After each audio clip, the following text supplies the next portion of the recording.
Let's be real here. If you're living on instant coffee or pod machines, the idea of making a pour over can sound like something only hipster baristas or coffee nerds do at home. But what if I told you a simple and affordable kit could actually give you cafe level coffee without the full-blown identity crisis?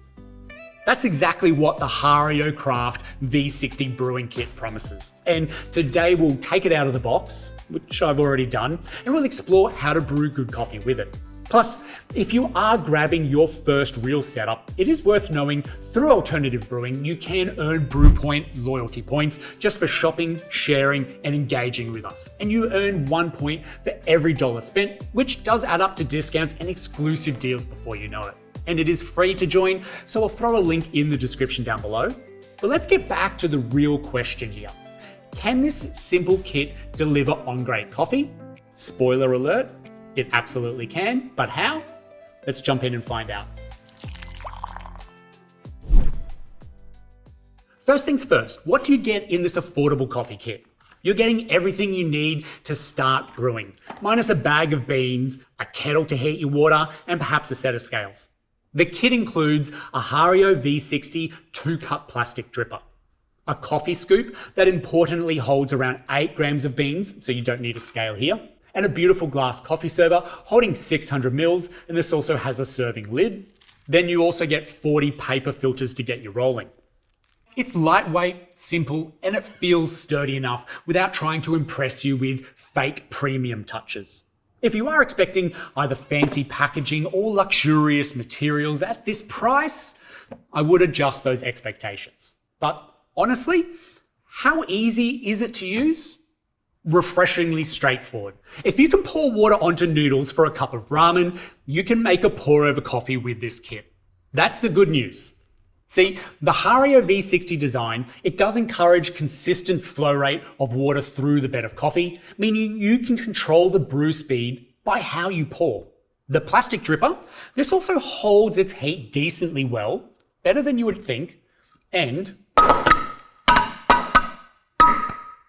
it's basically indestructible. I shouldn't keep doing that though. Perfect if you're a little bit clumsy pre-caffeine. Now, I know what you're thinking. What's the catch? Well, if you just dump water into this thing like you're putting out a campfire, your coffee's going to taste like a bit of mess. So there is some technique that matters here, and not in any scary way. A little patience, a steady pour, and a basic knowledge of coffee to water ratio, and bam, you're going to be brewing better coffee than like 90% of coffee setups. Bam. Now, let's quickly unpack what a brew ratio is. And it is basically a balance of coffee used to water used. And a classic starting point is 60 grams of coffee to 1 liter of water. Now, we're not going to be brewing 1 liter of coffee, so a single serve of pour over is, say, 250 mils, which means I would use around 15 grams of beans and eventually ground coffee.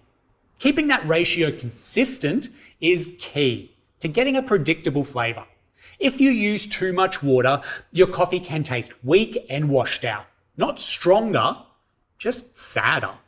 Stick to the ratio and you'll set yourself up for way better results. Bam. All right. I'm getting too excited here. Let's get brewing. First up, you'll want to begin with that brew ratio I mentioned.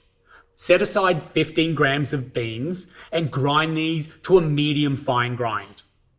It's kind of like coarse sand. Then begin heating your water. If you have a temperature controllable kettle, set it to 94 degrees Celsius. If not, just boil it now. And if you don't have a scale, the beans are roughly rounded to 2 tablespoons of coffee to a full mug of water. Now, consistency here does really matter. And here's a quick play-by-play of what I'm using today. I have a gooseneck kettle and a set of scales from Hario as well, but know that it can also be done without both of these and just a regular kettle and some finesse. Step 1, place the V60 onto your carafe. Then grab a paper filter and fold the side over of the filter that's been crimped. Open it back up and pop the filter into the brewer and rinse the filter with hot water. This mainly gets any papery taste out of the filter, it settles the filter into the brewer, and it also preheats your carafe down below. Just remember, once all the water has gone through, throw out that rinse water.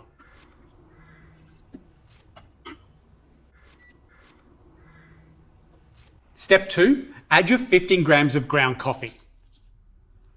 And you just want to shake the bed of the coffee like that just to settle it and make it even. Now, it is better to grind coffee fresh where possible, but that is another expense. A grinder can be something you want to put on the bucket list. I would avoid buying ground coffee from a supermarket for this method, as they're mostly ground for espresso in a supermarket. Here, you'll want to at least visit your local coffee roaster or order online and have them grind it for pour over coffee. The texture, as I mentioned, being coarse like sand rather than finer than sand. Step 3, with the kettle boiled and then sitting for about 1 minute, start your timer as you begin to pour just enough hot water to wet the coffee grounds. This is called the balloon. Once you see it start dripping down the bottom, let it sit for about 30 to 45 seconds. Step 4, slowly pour the rest of your water in spirals, keeping the flow gentle and steady. We're going to try and finish pouring by around 1 minute 30. Now, if you need to take breaks and then several smaller pours, this can also be done.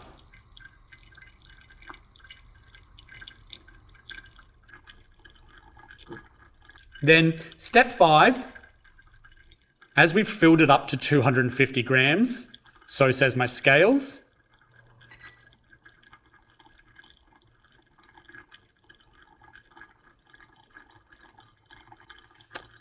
we're now just going to let it drip through completely. You can also add a gentle swirl at the top, and that allows all the coffee grounds to settle in the bottom evenly. The whole process should only take a maximum of, say, 2.5 to 3 minutes from your first pour to the last drip through.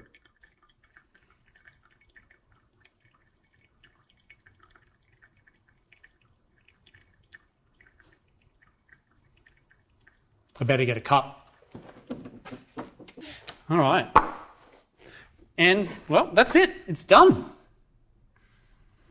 Now you can remove this. As you can see, it's not dripping. Fold this up. You can add this into, say, the compost, or just chuck it into the bin.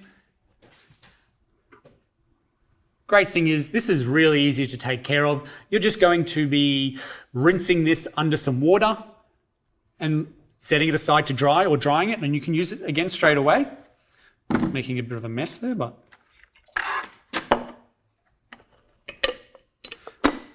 now, a special note to make is you want to give the coffee a gentle stir before serving. As you've been brewing it, it's been stronger coffee at the bottom and less strong coffee at the top. So giving it a gentle stir means you're going to mix it all up so it's nice and homogeneous. The result?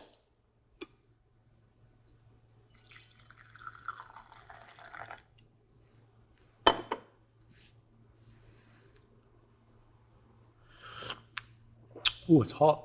Oh, it's delicious. Man, the result? A clean, crisp, layered cup of coffee that actually lets your beans taste like they're supposed to. Now, you have the ability to try different roast styles too. So a light roast, you'll notice a light roast will be more fruity and floral. A medium roast, I would expect more caramels and chocolate vibes. And no sludge, no bitterness, just smooth. This is vibrant coffee. And honestly, this coffee is way better than anything a pod machine could dream up. And I'm not even lying here. This is possibly one of the best coffees I've ever made on set. That is amazing. That is like amazing. Oh man. If I could share this with you right now, I would. I'm going to drink all of it though. Now, an optional side note, if you do want to experiment later, tweaking grind sizes or pour speed. This does let you customize flavor even more. However, I don't know, I think I'm already winning here just by this starting point right here. Real talk, To keep it a little bit more honest though, is that you can technically use a regular kettle, but a gooseneck kettle does give you a lot more precision for that smoother pour into your bed of coffee. And these do range from $100 to up to $300, which is quite expensive. However, that kettle, or this kettle, would replace a regular kettle in your kitchen as well. So you can use it for both instances. And if you really want better consistency, without playing that, is this enough game?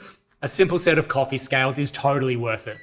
You can pick up a cheap pair that are easy to use, and your coffee will taste better every time. And whilst we're at it, fresh beans. They're the real MVP here. Instant coffee had its time. Pre-ground coffee is not great, but if that's all you can get, that's fine. You're leveling up now though. So your first pour over might be meh. It might taste weak or strong or actually weirdly sour. But I gotta say, the kit isn't the problem. Just remember, you're learning a new craft. Stick with it and the gear won't hold you back. If you're just starting out and wondering, can I really make good coffee without spending hundreds of dollars? I think this kit proves the answer is yes. It is affordable. It's nearly unbreakable. I mean, I wouldn't drop the carafe, obviously, but it gives you the tools to brew fantastic coffee. I think once you get the hang of it, sure, you'll eventually want to tweak your technique or grab a gooseneck kettle or a scale down the line. But the real hero for this brew is this kit right here. It's that perfect first step into brewing real coffee at home. So thank you so much for watching me brew a delicious coffee. No, for watching this video. If you have any further questions, add them in the comment section down below and we'll keep this conversation going. I'll get straight back to you. And until next time, happy brewing. No, seriously, that is really good.